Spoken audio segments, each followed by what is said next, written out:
Mtakumbuka Rais Samia alisema iundwe tume kwa ajili ya kuchunguza kilichotokea Oktoba 29, 2025.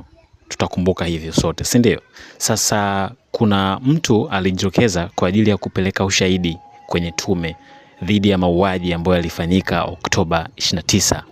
Huyo mtu ni Mtanzania, na hivi ninavyoongea na nyinyi wakati huu ni siku leo ya 4, hajaonekana wala kupatikana kokote baada ya kuwasilisha ushahidi wake kwenye tume. Yani alipeleka ushahidi, kwa maana zile videos ambazo zilikuwa zinaonyesha mauaji, watu wakiuliwa sehemu mbalimbali Tanzania hii, ndugu zetu kule Kimara na sehemu nyingine zote. Alikuwa na baadhi ya videos za ushahidi, kwa sababu kumbuka walisema ni AI. Tutakumbuka, sawa, walisema it's not true, wakasema sio ni AI whatever.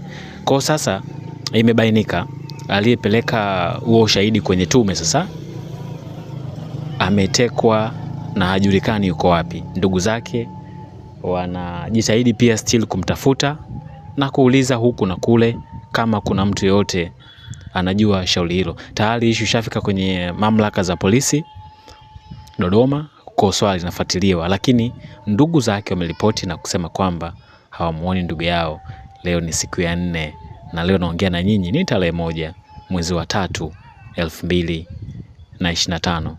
Nikiripoti kutoka hapa China, Sauti Huru, tunazungumza na tunaongea ukweli ambao unaendelea, kwa sababu sisi hatuwezi tukaficha. Ndio maana tumeunda hili jukwaa.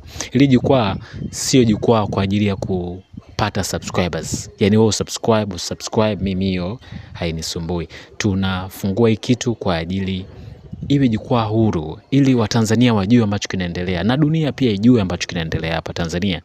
Kwa hiyo habari kufikia Mtanganyika mwenzangu, mwana TFF mwenzangu, mwana Tanzania mpya and all the names, aliyepeleka ushahidi kwenye tume leo siku ya 4 hajulikani yuko wapi.